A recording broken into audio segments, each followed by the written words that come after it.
Desde Panamá hasta México. Sígale el pulso a la información mesoamericana desde la visión de los movimientos sociales. Informativo Voces Nuestras, una producción de la Asociación Voces Nuestras.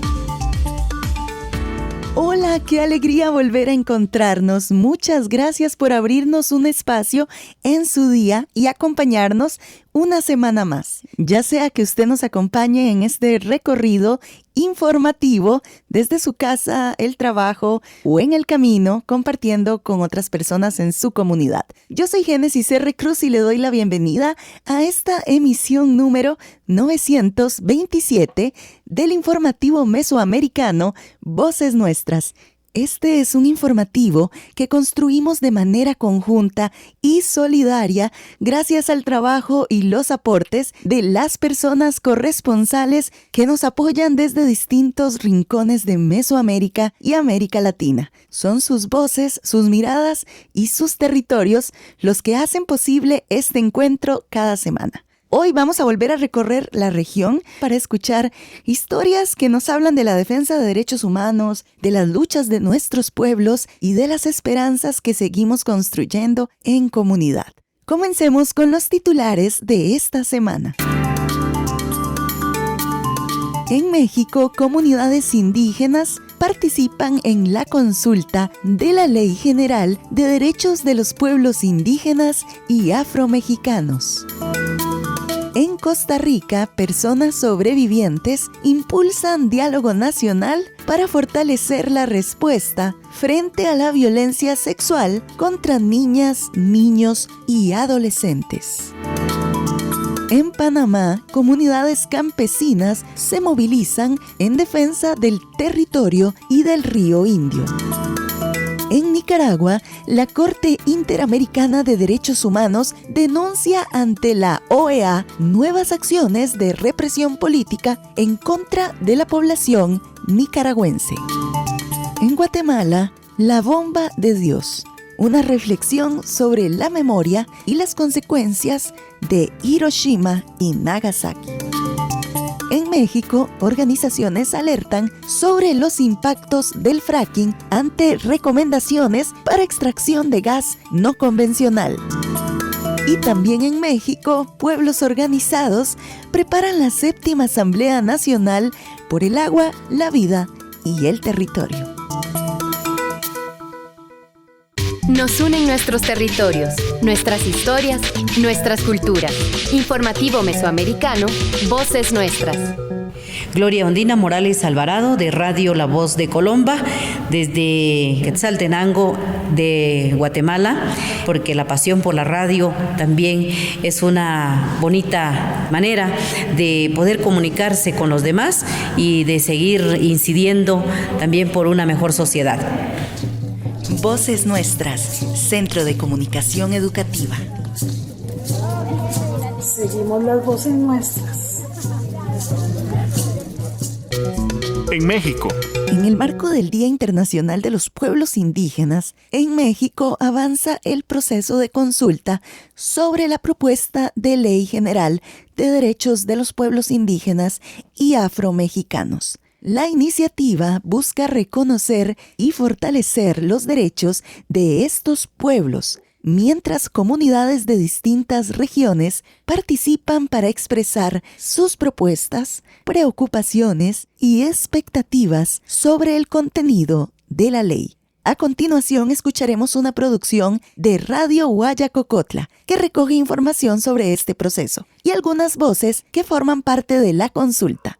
Saludos a toda América Latina y el Caribe. Desde Radio Guayacocotla en México, les compartimos la siguiente información. En el marco del Día Internacional de los Pueblos Indígenas, queremos recordar que esta no es una fecha para celebrar, sino para reflexionar sobre los retos que siguen enfrentando nuestros pueblos. A lo largo de estos años de camino de Radio Guaya, acompañando a las comunidades nahuas, tepehuas, otomíes y a los pueblos campesinos, hemos sido testigos de las constantes violaciones a los derechos humanos, del desplazamiento provocado por la crisis climática, del aumento de la migración y de las amenazas contra quienes defienden su territorio frente a la llegada de megaproyectos extractivos. Por eso, este día también nos recuerda que aún existen muchas deudas pendientes de los gobiernos con los pueblos originarios. En México, actualmente se impulsa la Ley General de Derechos de los Pueblos Indígenas y Afromexicanos. El proceso de consulta está dividido en varias etapas: la fase informativa, la deliberativa y las asambleas regionales. Sobre este proceso,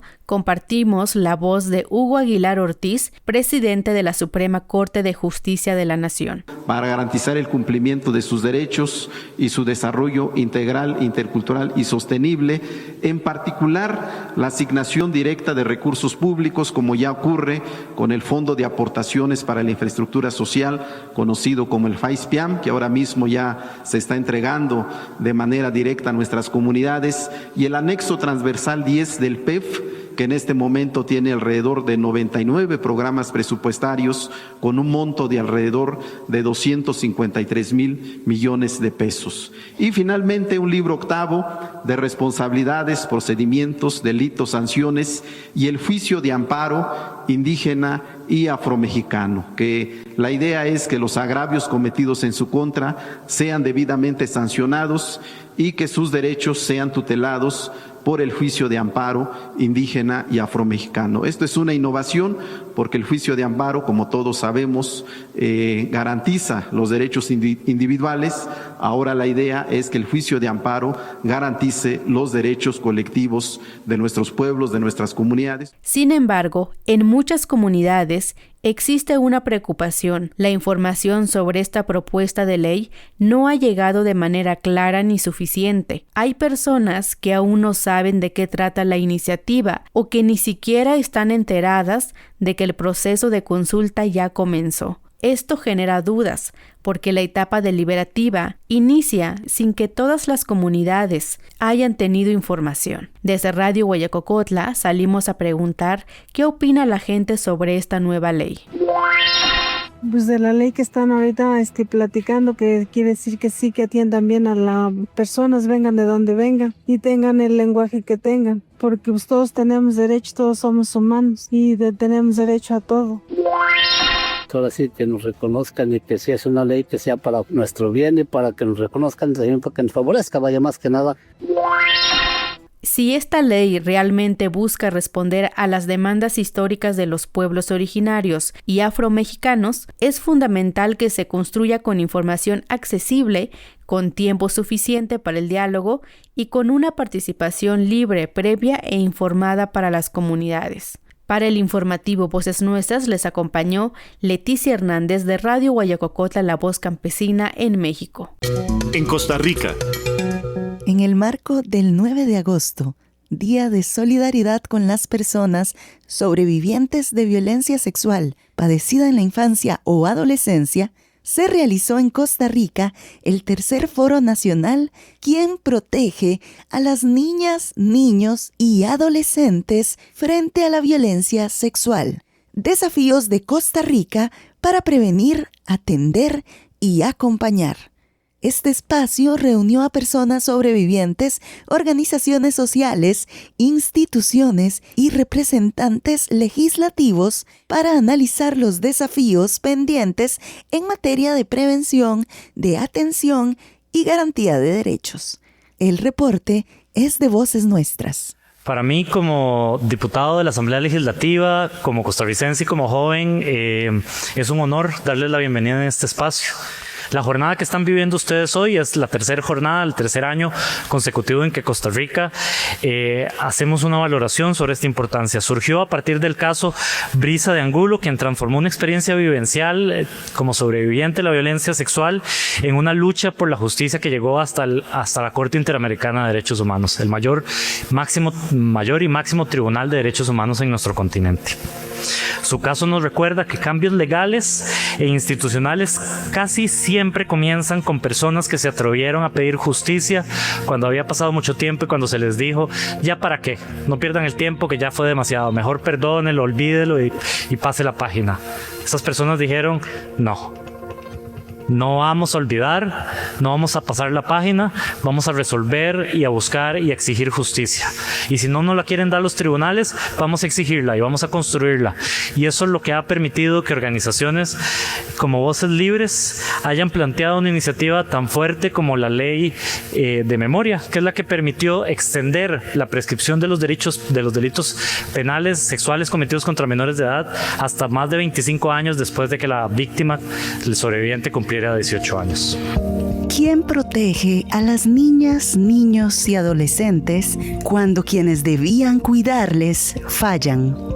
Esa fue la pregunta que reunió este miércoles 5 de agosto a sobrevivientes, especialistas, organizaciones sociales y representantes políticos en la Asamblea Legislativa, durante el foro organizado por Voces Libres contra la Violencia Sexual, la Iniciativa Regional Resilientes e Inquebrantables y la Asociación Voces Nuestras. El diputado de la fracción legislativa del Frente Amplio, Antonio Trejos, señaló que enfrentar estas violencias requiere voluntad política y el compromiso de las instituciones públicas. Lo que empezó como un pequeño fósforo se convirtió en un gran chispero y un incendio de justicia que exige que no haya más impunidad en estos casos. Para mí, no como diputado, como costarricense, es un honor ser partícipe, facilitarles este espacio. Será año tras año, pero quiero que sepan, con un agradecimiento especial, aquí tienen las puertas abiertas de mi despacho, de nuestra fracción, pero también buscarles y abrir las puertas en otras fracciones legislativas para sus propuestas y sus quejas también como ciudadanos, de los retrasos en el Poder Judicial, los retrasos y los problemas que muchas veces tienen las víctimas en tener que exponer su situación públicamente, no una vez, sino múltiples veces solo para que inicie un caso. Tenemos que combatir y destruir esas lógicas patriarcales y esas lógicas de injusticia que están tan lamentablemente normalizadas en nuestro país. Este foro se realizó en el marco del Día de Solidaridad con las personas sobrevivientes de violencia sexual padecida en la infancia y la adolescencia, que cada 9 de agosto moviliza a miles de personas en América Latina y el Caribe para exigir verdad, justicia y reparación. Desde la experiencia de quien sobrevivió a la violencia sexual institucional y transformó esa historia en incidencia política, Anthony Venegas, de la Coordinación de Voces Libres, recordó que escuchar a las personas sobrevivientes también significa reconocerlas como protagonistas de los cambios que el país necesita. Hablar de este tema nunca es sencillo. Y porque cuando hablamos de violencia sexual en contra de niños, niñas y adolescentes, no estamos hablando únicamente de un delito. Estamos hablando de una de las violaciones más graves a los derechos humanos.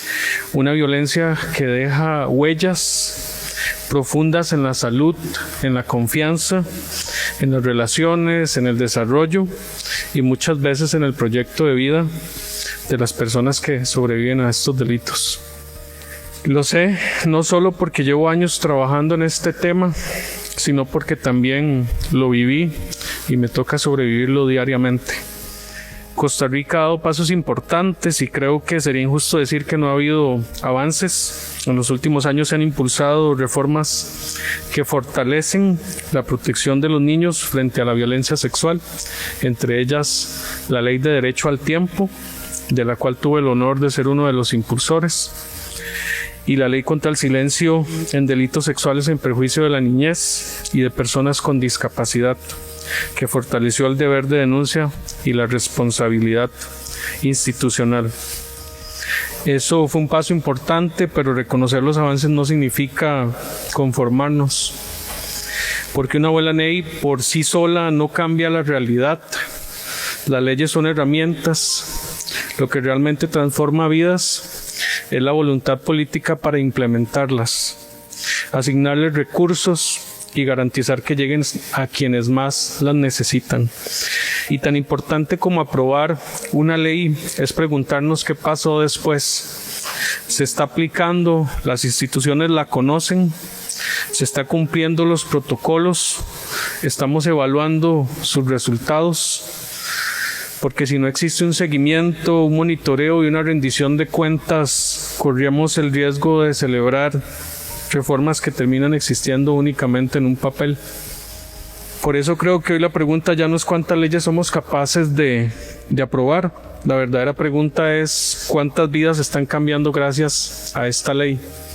Quisiera detenerme en otro punto que considero fundamental. Durante muchos años las políticas públicas sobre violencia sexual se construyeron hablando de personas sobrevivientes. Creo que llegó el momento de construirlas con personas sobrevivientes.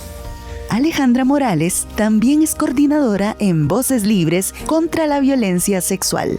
Ella insistió en que proteger a las infancias implica fortalecer comunidades, construir espacios seguros y desarrollar políticas públicas capaces de prevenir las violencias antes de que ocurran. Un grito de auxilio. Cada día 5 niños, niñas y adolescentes sufren de violencia sexual en Costa Rica y estas son solo apenas las cifras de casos registrados porque aún en la sombra hay muchísimos más. Hoy vengo en nombre de ellos y ellas y también alzo mi voz por las niñas, niños, mujeres, hombres que todavía no han podido romper el silencio.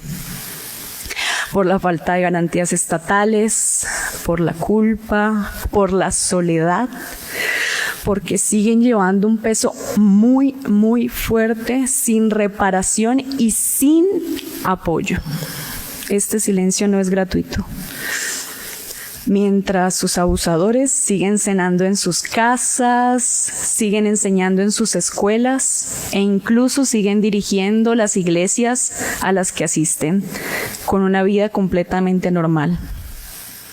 Hoy quiero decirles que no estamos solos, solas y jamás fue nuestra culpa y es hora de que el Estado deje de hacer la vista larga, que voltee la mirada, no.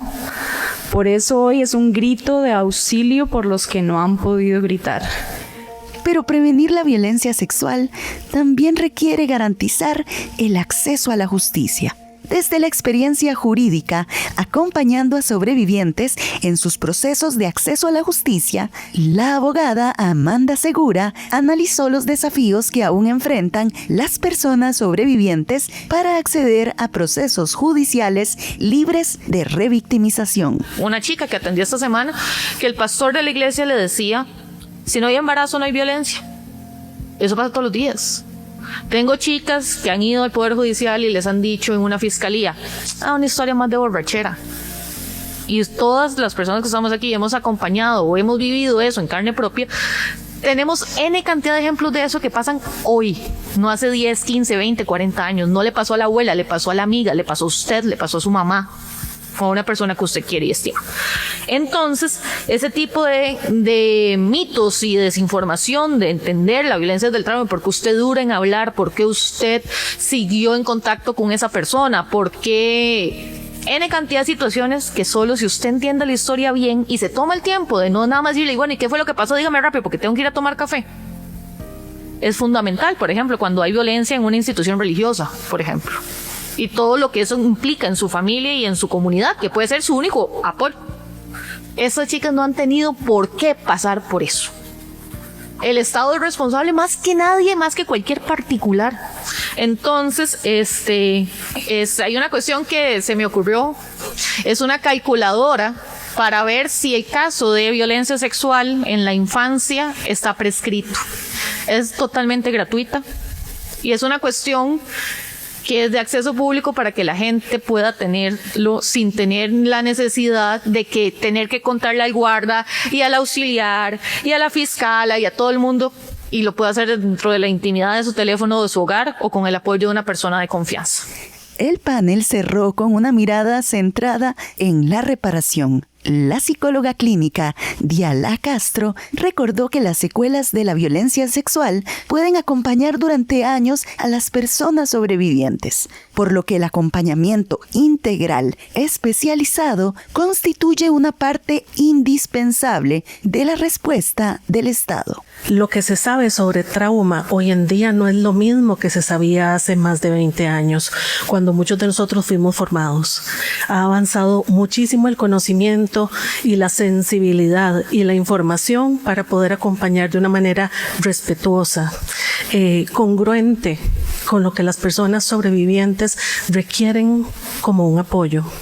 Se reconoce que el abuso sexual es una experiencia adversa de la infancia, pero también que el impacto del apoyo va a cronificar o va a amortiguar las consecuencias de lo vivido. Un apoyo sensible, un apoyo respetuoso y una palabra que yo utilizo mucho, congruente, realmente puede amortiguar las graves consecuencias que esto genera a los niños, niñas y personas adolescentes que se encuentran en una etapa sensible de su desarrollo en todas las áreas. El abuso sexual entonces aparece, se mantiene y se agrava por los contextos en los que se desarrolla. Múltiples autores especialistas en trauma hablan de que el trauma infantil es minimizado, negado, encubierto, invisibilizado, y si es trauma infantil por abuso sexual, es todavía mucho más grave. A la gente no le gusta hablar del abuso.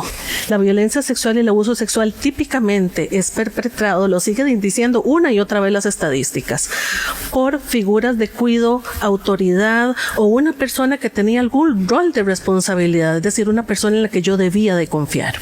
El abuso sexual, por las características de las personas que abusan, se repite en el tiempo, por lo tanto es crónico. Y el abuso sexual es larguísimo, porque el abuso sexual empieza desde que la persona que abusa hace los mecanismos para atrapar esa familia, para atrapar ese niño, y yo no sé cuándo concluye. El foro concluyó con la lectura pública de las 12 exigencias dirigidas al Estado costarricense para fortalecer la prevención, la atención integral, el acceso a la justicia y la reparación para las personas sobrevivientes de violencia sexual durante la infancia y la adolescencia. Puede conocer estas demandas en las redes sociales de Voces Libres contra la Violencia Sexual. Las organizaciones convocantes también invitaron a la ciudadanía a participar este domingo 9 de agosto en el tercer pasacalles artístico de sobrevivientes, que partirá a las 9:30 de la mañana desde el Parque Central de San José, como parte de la conmemoración regional del Día de Solidaridad con las personas sobrevivientes de violencia sexual padecida en la infancia y la adolescencia. Desde Voces Nuestras, este fue un reportaje de Génesis R. Cruz. En Panamá, comunidades campesinas de las provincias de Coclé y Colón se movilizaron en la ciudad de Panamá para expresar su rechazo al proyecto de embalses impulsado por la autoridad del Canal de Panamá en la cuenca del río Indio. Las organizaciones comunitarias denuncian posibles afectaciones a sus territorios, sitios históricos y formas de vida, así como el desplazamiento de familias y comunidades. La protesta se da mientras avanzan acciones legales en contra de las medidas vinculadas al proyecto y las comunidades exigen ser escuchadas en defensa de sus derechos y del ambiente. La información con Dania Betsy Batista Guevara desde Radio Temblor Internacional. Comunidades campesinas provenientes de la provincia de Coclé y Colón marcharon en rechazo al proyecto de embalses promovido por la Autoridad del Canal de Panamá, ACP, en la ciudad de Panamá el pasado 3 de agosto de 2026. La movilización, convocada por la Coordinadora Campesina por la Vida contra los Embalses, tuvo como objetivo principal la presentación de una acción de nulidad contra el Decreto Ejecutivo número 26 del 21 de julio de 2026, que establece el cronograma para el cierre progresivo y posterior traslado de 8 cementerios comunitarios. Además, contra el desalojo forzado de familias y el despojo de sus tierras y sitios históricos en función del impositivo de reservorio multipropósitos que abastecerá de agua las operaciones del canal interoceánico que sufre los efectos del cambio climático. Las acciones de protesta pacífica continuarán hasta que se suspenda esta iniciativa canalera que representa una violación a los derechos humanos y al Acuerdo de Escazú. Por otro lado, es preocupante la detención arbitraria en días pasados contra el campesino Fabián Castillo de la comunidad de El Limón de Penonomé, quien se opone al embalse de Río Indio, y un juez comunitario le impuso orden de alejamiento en sitios donde se encuentran contratistas de la Autoridad del Canal de Panamá ACP, incluyendo viviendas, fincas, lugares de trabajo o estudio. La medida también contempla protección policial para ese personal y advierte sobre sanciones en caso de incumplimiento. Porque de todas maneras pues mi terreno está ahí y entonces ahora ellos dijeron que yo no puedo entrar al terreno porque ellos van a perforar eso. Quiera o no quiera, ellos van a perforar eso. Porque el señor, ¿cómo se llama el administrador del canal? Él ha ordenado que ya ese terreno ya está a favor de ellos, ¿no? Desde Panamá, soy Dania Betsy Batista de Guevara, Radio Temblor Internacional para el informativo Voces Nuestras. En Nicaragua.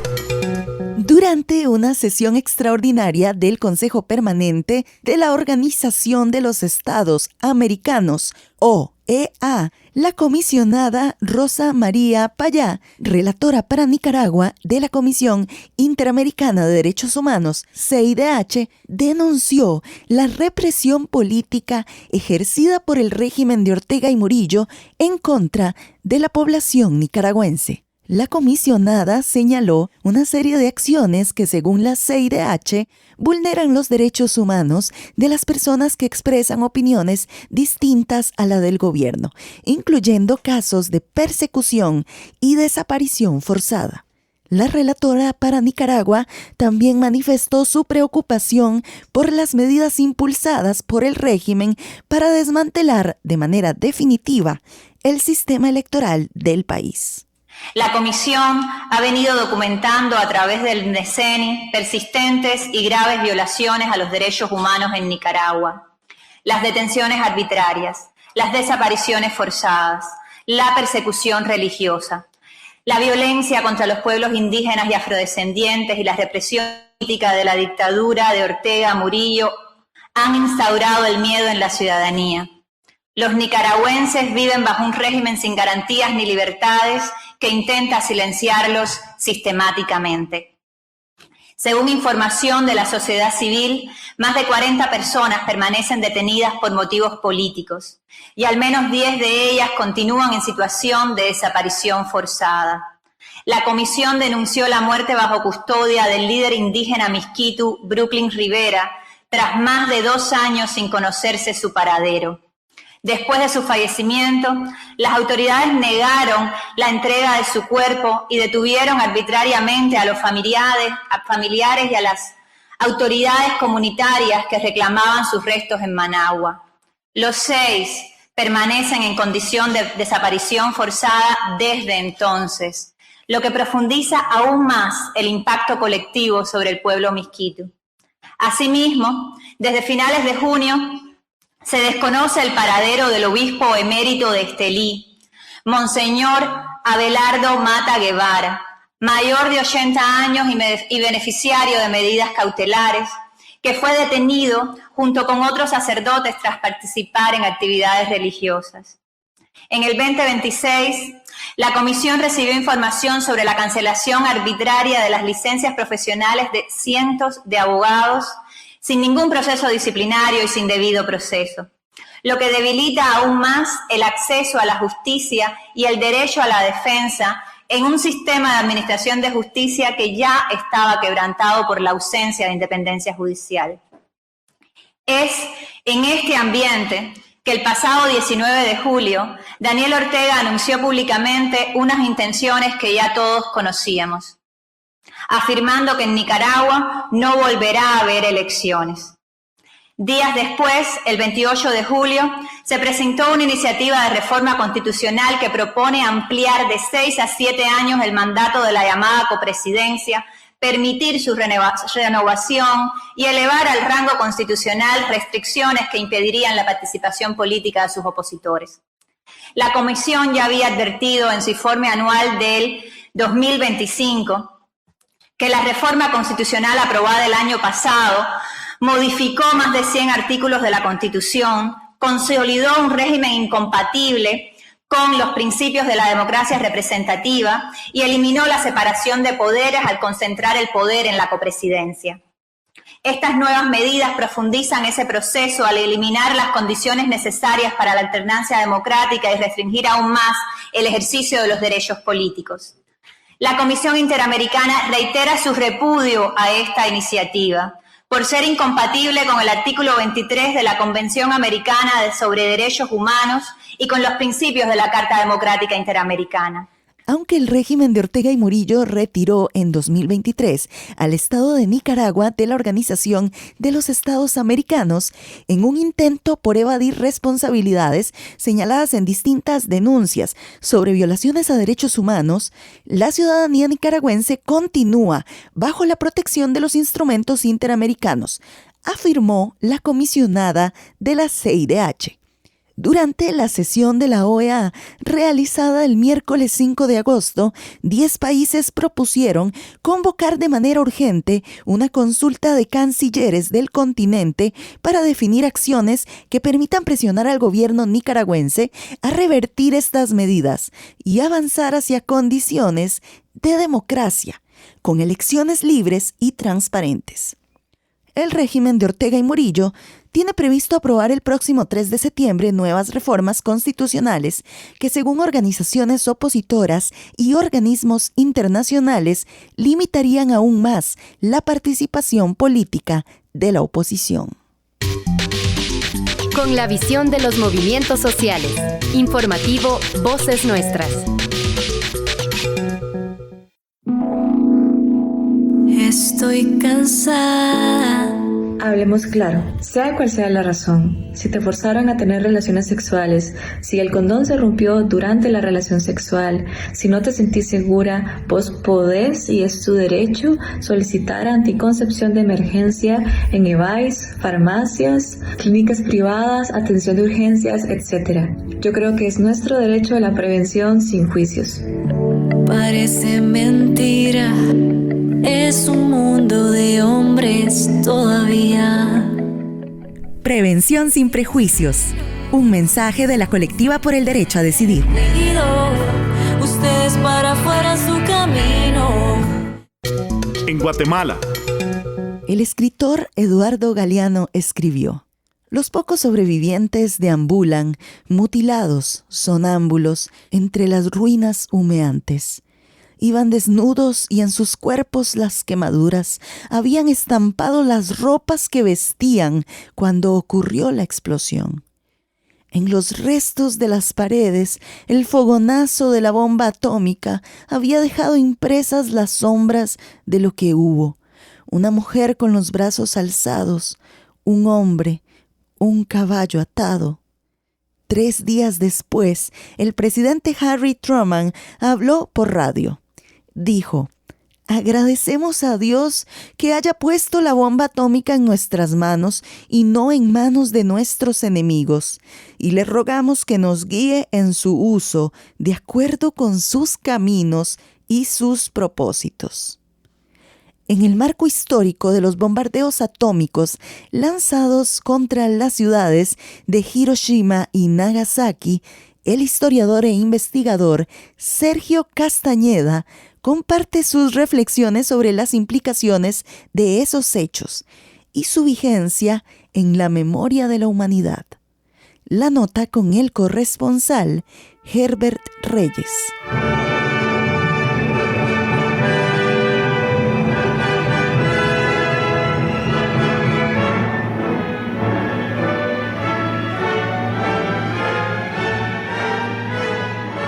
Como es sabido, el 6 de agosto se conmemora, se recuerda el lanzamiento de la bomba atómica por parte de Estados Unidos a la ciudad de Hiroshima, Japón. En este deleznable acontecimiento, las consecuencias fueron la muerte de miles de personas, en su gran mayoría civiles. Las estimaciones más serias señalan que aproximadamente 80,000 personas murieron en segundos. A finales de ese año, en 1945, la cifra ascendía a 140,000.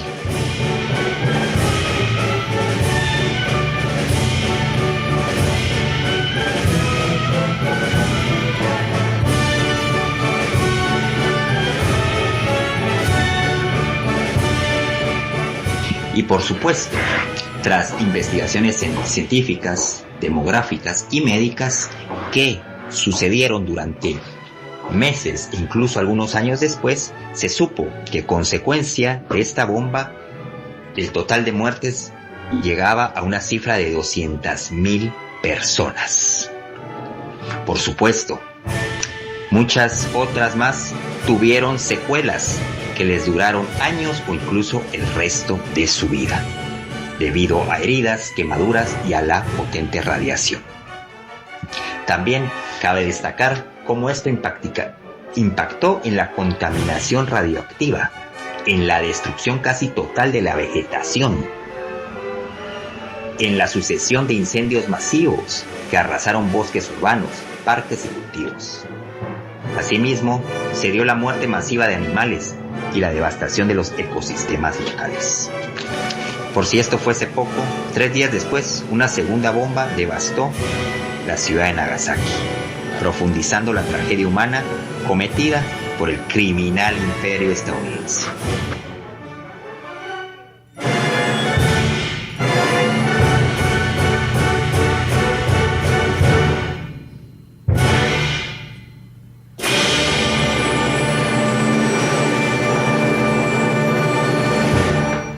Por ello, cada 9 de agosto son diversos movimientos sociales de América Latina quienes conmemoran y buscan impulsar cada vez más el Día Internacional de los Crímenes de Estados Unidos contra la Humanidad, como una jornada de memoria, de denuncia y de profunda reflexión sobre las consecuencias de la guerra, de los crímenes de lesa humanidad, del intervencionismo y de las terribles acciones bélicas que el imperialismo del norte ha llevado en contra de diferentes países en diferentes regiones a lo largo del mundo. Muchos de ellos directamente contra la población civil. Es así como este tema respecto a este acontecimiento debe seguir siendo dialogado, problematizado y por supuesto recordado de manera crítica y reflexiva, y siempre desde una memoria de la posibilidad que invite a organizarnos, a tomar conciencia y a saber que se debe actuar de tal manera para, en la medida de lo posible, luchar porque este tipo de sucesos no vuelvan a realizarse.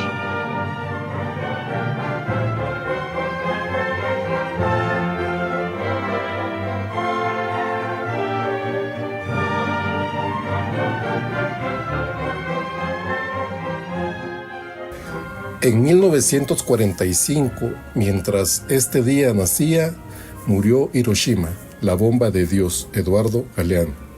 Para el informativo mesoamericano Voces Nuestras, reportó desde la ciudad de Guatemala Herbert Reyes.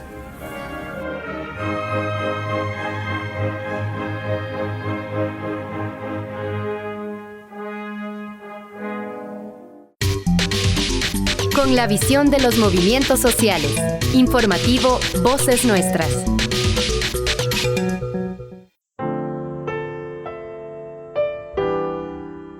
Yo soy Laura, soy comunicadora social, feminista, ecologista y mamá. Mi nombre es Andrea Cuenca Botey, soy psicóloga, Tengo 39 años.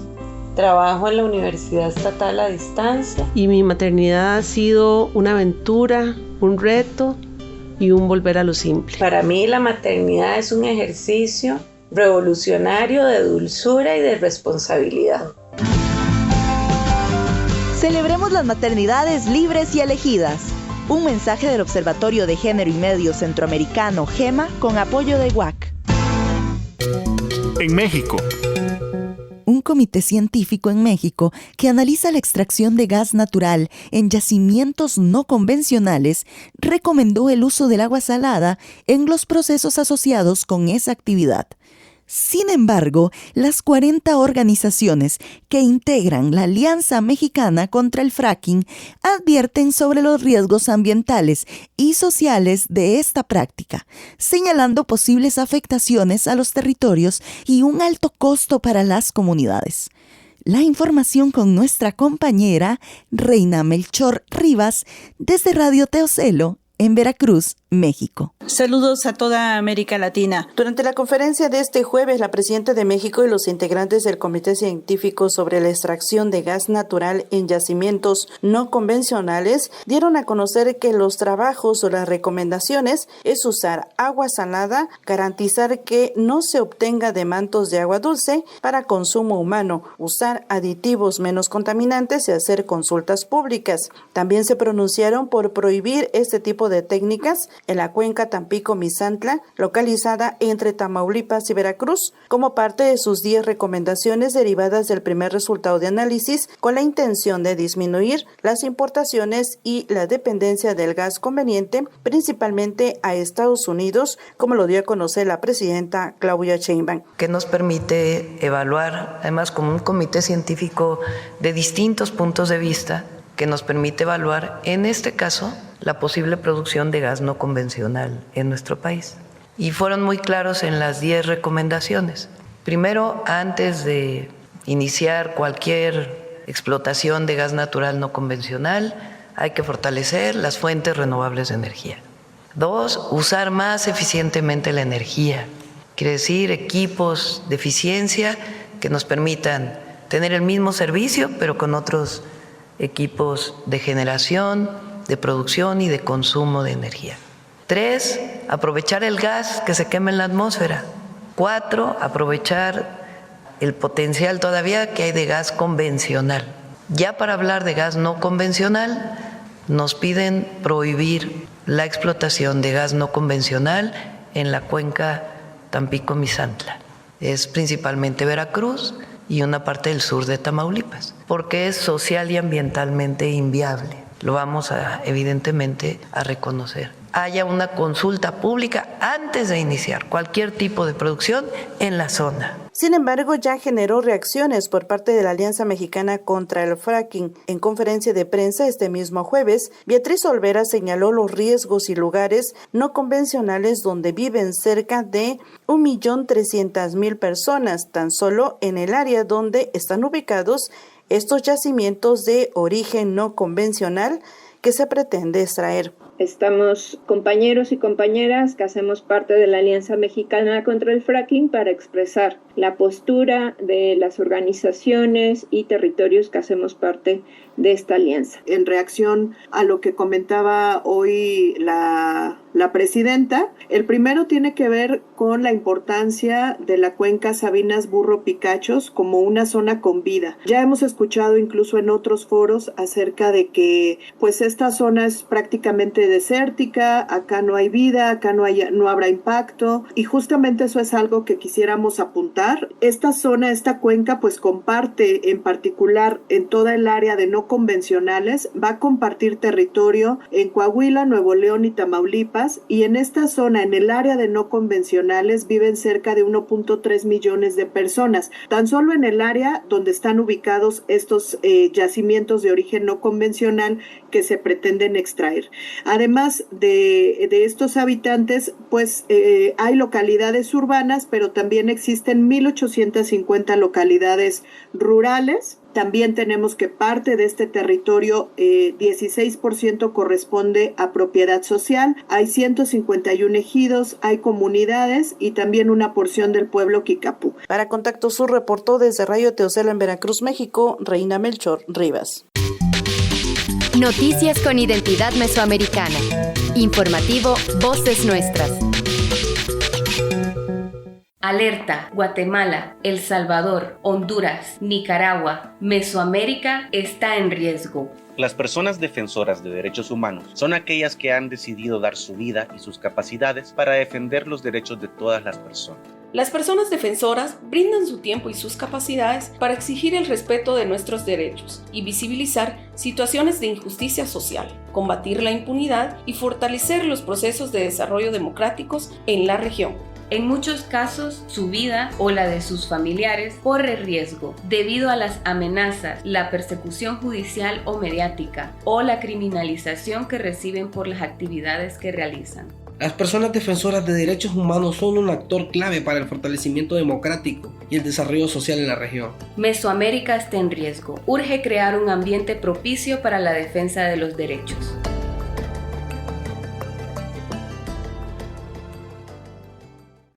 En México, los días 8 y 9 de agosto se realizará en Zitácuaro, Nayarit, la 7ª Asamblea Nacional por el Agua, la Vida y el Territorio, un espacio de encuentro entre pueblos y comunidades en México que defienden sus territorios frente a proyectos extractivos y distintas amenazas ambientales.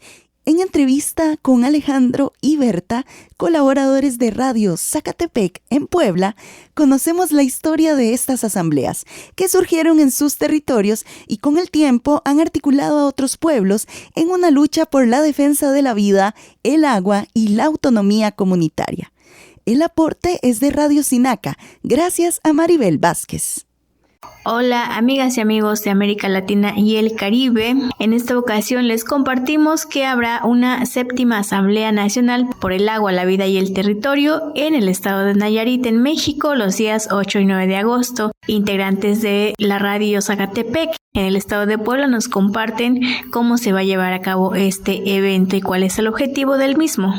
La región cholulteca y de los volcanes, allá, pues aquí de Puebla, surge esta inquietud de enlazarnos, de caminar juntos colectivamente al cuidado de lo que es la defensa del agua y el territorio.